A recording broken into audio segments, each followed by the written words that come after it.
नैमिषारण्य में दीर्घ सत्र के अंत में मुनियों के पास वायु देवता का आगमन, उनका सत्कार तथा ऋषियों के पूछने पर वायु के द्वारा पशुपाश एवं पशुपत का तात्विक विवेचन।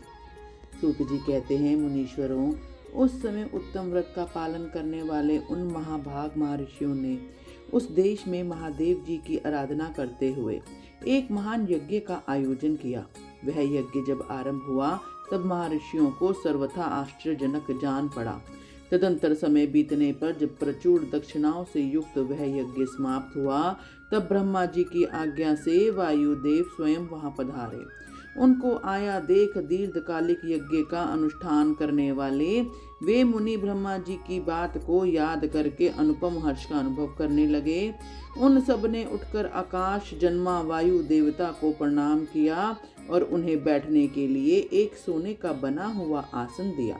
वायु देवता उस आसन पर बैठे। मुनियों ने उनकी विधिवत पूजा की। तदंतर उन सब का अभिनंदन करके वे कुशल मंगल पूछने लगे। वायु देवता बोले, ब्राह्मणों, इस महान यज्ञ का अनुष्ठान पूर्ण होने तक तुम सब लोग सकुशल रहे ना? यज्ञ हंता देवद्रोही दैत्यों ने तुम्हें बाधा तो नहीं पहुंचाई? तुम्हें कोई प्रायश्चित तो नहीं करना पड़ा? तुम्हारे यज्ञ में कोई दोष तो नहीं आया? क्या तुम लोगों ने स्त्रोत और शस्त्र ग्रहों द्वारा देवताओं का तथा पितृ कर्मों का द्वारा पितरों का भली भांति पूजन करके यज्ञ विधि का अनुष्ठान भली भांति संपन्न किया? इस महायज्ञ की समाप्ति हो जाने पर अब आप लोग क्या करना चाहते हैं? मुनियों ने कहा, प्रभु, हमारे कल्याण की वृद्धि के लिए जब आप स्वयं यहाँ आ गए, अब हमारा सब प्रकार से कुशल मंगल ही है तथा हमारी तपस्या भी उत्तम होगी। अब पहले का वृतांत सुनिए। हमारा हृदय अज्ञान अंधकार से आक्रांत हो गया था। तब हमने विज्ञान की प्राप्ति के लिए पूर्व काल में प्रजापति की उपासना की। शरणागत वत्सल प्रजापति ने हम शरणागतों पर कृपा करके इस प्रकार कहा, ब्राह्मणों, रुद्रदेव सबसे श्रेष्ठ हैं, वही परम कारण हैं, उन्हें तर्क से नहीं जाना जा सकता। भक्तिमान पुरुष ही उनके स्वरूप को ठीक ठीक देखता है और समझता है। भक्ति भी उनकी कृपा से ही मिलती है और उस कृपा से ही परमानंद की प्राप्ति होती है। अतः उनकी कृपा प्रसाद को प्राप्त करने के लिए तुम लोग नैमिषारण्य में यज्ञ का आयोजन करो। दीर्घ काल तक चलने वाला उस यज्ञ के द्वारा परम कारण रुद्रदेव की आराधना करो। यज्ञ के अंत में उन रुद्रदेव की कृपा प्रसाद से वायु देवता वहां पधारेंगे। उनके मुख से वहां तुम्हें ज्ञान लाभ होगा और उससे कल्याण की प्राप्ति होगी। महाभाग, ऐसा आदेश देकर परमेष्ठी ने हम सबको यहाँ भेजा। हम इस देश में आपके आगमन की प्रतीक्षा करते हुए 1 सहस्त्र दिव्य वर्षों तक दीर्घ काल की यज्ञ की अनुष्ठान में लगे रहे। अतः इस समय आपके आगमन के सिवा हमारे लिए दूसरी कोई प्रार्थनीय वस्तु नहीं है। दीर्घ काल से यज्ञ अनुष्ठान में लगे हुए उन महर्षियों का यह पुरातन वृतांत सुनकर वायु देवता मन ही मन प्रसन्न हो मुनियों से घिरे हुए वहां बैठे रहे। फिर उन सब के पूछने पर उनके भक्ति भाव की वृद्धि के लिए उन्होंने भगवान शंकर के सृष्टि आदि ऐश्वर्य को संक्षेप में बताया। नैमिषारण्य के ऋषियों ने पूछा, देव, आपने ईश्वर विषयक ज्ञान कैसे प्राप्त किया तथा आप अव्यक्त जन्मा ब्रह्मा जी के शिष्य किस प्रकार हुए? वायु देवता बोले, महर्षियों, 19वीं कल्प का नाम श्वेत लोहित कल्प समझना चाहिए। उसी कल्प में चतुर्मुख ब्रह्मा ने सृष्टि की कामना से तपस्या की। उनकी उस तीव्र तपस्या से संतुष्ट हो स्वयं उनके पिता देव महेश्वर ने उन्हें दर्शन दिया। वे दिव्य कुमार अवस्था से युक्त रूप धारण करके रूपवानों में श्रेष्ठ श्वेत नामक मुनि होकर दिव्य वाणी बोलते हुए उनके सामने उपस्थित हुए।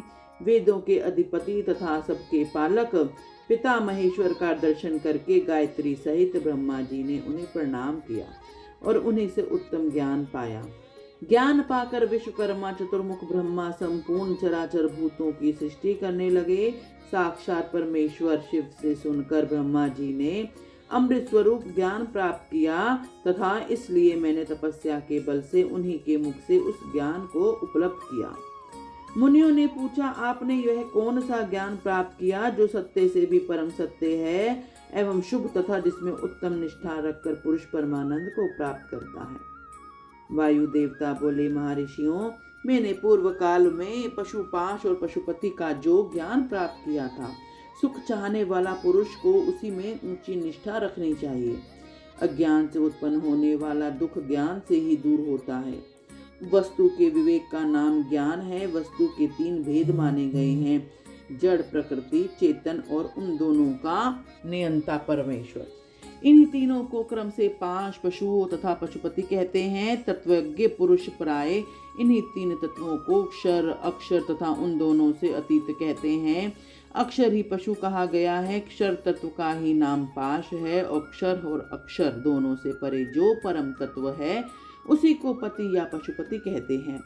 प्रकृति को ही क्षर कहा गया है। पुरुष जीव को ही अक्षर कहा गया है और इन दोनों को प्रेरित करता है। वह क्षर और अक्षर दोनों से भिन्न तत्व परमेश्वर कहा गया है। माया का ही नाम प्रकृति है। पुरुष उस माया से आवृत है। मल और कर्म के द्वारा प्रकृति का पुरुष के साथ संबंध होता है। शिव ही इन दोनों के प्रेरक ईश्वर है। माया महेश्वर की शक्ति है। चित स्वरूप जीव उस माया से आवृत है। चेतन जीव को आच्छादित करने वाला अज्ञानमय पाश ही मल कहलाता है। उससे शुद्ध वह विशुद्ध ही शिव तत्व है। मुनियों ने पूछा, सर्वव्यापी चेतनन को माया किस हेतु से आवृत करती है? किस लिए पुरुष को आवरण होता है और किस उपाय से उसका निवारण होता है? वायु देवता बोले, व्यापक तत्व को कभी भी आंशिक आवरण प्राप्त होता है, क्योंकि कला आदि भी व्यापक है। भोग के लिए किया गया कर्म ही उस आवरण में कारण है। मल का नाश होने से यह आवरण दूर हो जाता है। कला, विद्या, राग, काल और नियति, इन्हीं को कला आदि कहते हैं। कर्म फल का जो उपभोग करता है उसी का नाम पुरुष है। कर्म 2 प्रकार के हैं, पुण्य कर्म और पाप कर्म। पुण्य कर्म का फल सुख और पाप कर्म का फल दुख है। कर्म अनादि हैं और फल का उपभोग कर लेने पर उसका अंत हो जाता है। यद्यपि जड़ कर्म का चेतन आत्मा से कुछ संबंध नहीं है, तथापि अज्ञानवश जीवन ने उसे अपने आप में मान रखा है। भोग कर्म का विनाश करने वाले हैं। प्रकृति को भोग्य कहते हैं और भोग को साधन है शरीर।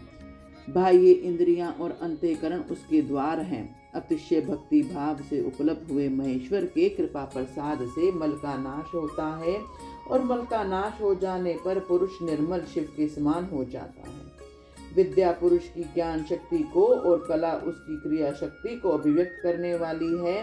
राग भोग्य वस्तु के लिए क्रिया में प्रवृत्त करने वाला होता है। काल उसमें अवच्छेदक होता है और नियति उसे नियंत्रण में रखने वाली है। अव्यक्त रूप जो कारण है वह त्रिगुणमय है। उसी से जड़ जगत की उत्पत्ति होती है और उसी से उसका लय होता है। तत्व चिंतक पुरुष उस अव्यक्त को ही प्रधान और प्रकृति कहते हैं। सत्व, रज और तम, ये तीनों गुण प्रकृति से प्रकट होते हैं। तिल में तेल की भांति व प्रकृति में सूक्ष्म रूप से विद्यमान रहते हैं। सुख और उसके हेतु को संक्षेप में सात्विक कहा गया है। दुख और उसके हेतु राजस कार्य हैं तथा जड़ता और मोह वह तमोगुण के कार्य हैं। सात्विक की वृत्ति उदर्व को ले जाने वाली है। तामसी वृत्ति अधोगति में डालने वाली है तथा राजसी वृत्ति मध्यम स्थिति में रखने वाली है। 5 तन्मात्राएं, 5 भूत, 5 इंद्रियां, 5 ज्ञानेंद्रियां, 5 कर्मनेंद्रियां तथा प्रधान महत्व अहंकार और मन, ये 4 अंतःकरण सब मिलकर 24 तत्व होते हैं। इस प्रकार संक्षेप से ही हम विकार सहित अव्यक्त प्रकृति का वर्णन किया गया है। कारणावस्था में रहने पर किसी आत्मा नामक वस्तु की वास्तविक स्थिति क्या है? वायु देवता बोले, महर्षि, सर्वव्यापी चेतन का बुद्धि, इंद्रिय और शरीर से पार्थक्य अवश्य है। आत्मा नामक कोई पदार्थ निश्चय ही विद्यमान है, परंतु उसकी सत्ता में किसी हेतु की उपलब्धि बहुत ही कठिन है। सत्पुरुष बुद्धि, इंद्रिय और शरीर को आत्मा नहीं मानते, क्योंकि स्मृति बुद्धि का ज्ञान अनियत है तथा उसे संपूर्ण शरीर का एक साथ अनुभव नहीं होता। इसलिए वेदों और वेदांतों में आत्मा को पूर्वानुभूत विषयों का स्मरण करता संपूर्ण ज्ञेय पदार्थों में व्यापक तथा अंतर्यामी कहा जाता है। यह न स्त्री है, न पुरुष है, न नपुंसक है, न ऊपर है, न अनल है, न बगल है। न नीचे है न किसी स्थान में विशेष है, ये संपूर्ण चल शरीर में अविचल निराकार एवं अविनाशी रूप से स्थित है। ज्ञानी पुरुष निरंतर विचार करने से उस आत्मा तत्व का साक्षात्कार कर पाते हैं। पुरुष का जो वह शरीर हो कहा गया है, इससे बढ़कर अशुद्ध पराधीन दुखमय और अस्थिर दूसरी कोई वस्तु नहीं है।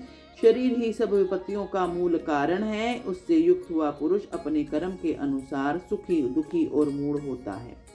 जैसे पानी से सींचा हुआ खेत अंकुर उत्पन्न करता है, उसी प्रकार अज्ञान से आप्लवित हुआ कर्म नूतन शरीर को कर्म जन्म देता है।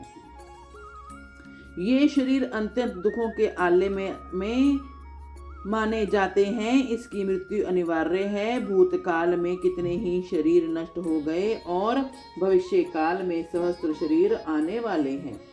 वे सब आकर जब जीर्ण शरीर क्षीण हो जाते हैं, तब पुरुष उन्हें छोड़ देता है। कोई भी जीव आत्मा किसी भी शरीर में अनंत काल तक रहने का अवसर नहीं पाता। यहाँ स्त्री पुत्रों बंधु बांधवों से जो मिलन होता है, वह पथिक को मार्ग में मिले हुए दूसरे पथिकों के समागम के ही समान है। जैसे महासागर में एक काष्ठ कहीं से और दूसरा काष्ठ कहीं से बहता है, वे दोनों काष्ठ कहीं थोड़ी देर के लिए मिल जाते हैं और मिलकर फिर बिछड़ जाते हैं। उसी प्रकार प्राणियों का यह समागम भी संयोग वियोग से युक्त है। ब्रह्मा जी से लेकर स्थावर प्राणियों तक सभी जीव पशु कहे गए हैं। उन सभी पशुओं के लिए ही यह दृष्टांत या दर्शन शास्त्र कहा गया है। यह जीवों पाशों में बंधता और सुख दुख भोगता है, इसलिए पशु कहलाता है। यह ईश्वर की लीला का साधन भूत है, ऐसा ज्ञानी महात्मा कहते हैं। बोलो हर हर महादेव।